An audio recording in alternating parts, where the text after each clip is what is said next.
मी आज माता बाल रुग्णालय या ठिकाणी आलेली आहे। तुम्ही बघताय ह्या ठिकाणी मी का आले त्याचंही तुम्हाला कारण सांगते। ही रुग्ण बघा, ह्या रुग्णीचं ही जी झालेली अवस्था आहे, बेलापूर CBD बेलापूर गाव, दिवाळे गाव या ठिकाणी भटक्या कुत्र्यांचा संचार खूप वाढलेला आहे। यावरती प्रशासनाने अजूनपर्यंत कुठल्याही पद्धतीची कारवाई केली नाही। त्यामुळे अशा आमच्या बालकांना, लहान मुलांना काय काय सोसावं लागणार आहे आणि अजून कितीपर्यंत सोसावं लागणार आहे। या भटक्या कुत्र्यांमुळे अजून किती जणांचे जीव जाणार आहेत, अजून किती जणांना हानी पोहोचणार आहे। म्हणून मी आज स्वतः या रुग्णालयामध्ये चेक करण्यासाठी आले होते की खरंच भटक्या कुत्र्यांचा त्रास होत आहे का।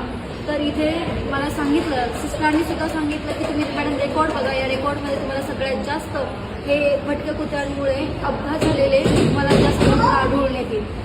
किती त्रास होत आहे ते नागरिकांना, याची दखल अजूनपर्यंत कोणीही घेत नाही। तर मला असं वाटतं की ह्या पद्धतीची दखल महानगरपालिकेने तात्काळ घेऊन यावरती काहीतरी कारवाई करून इथे जे भटके कुत्रे आहेत त्यांच्यावरती आळा बसवावा, एवढीच मी आपल्याकडे विनंती करते। सर्वांना जय भीम, जय शिवराय।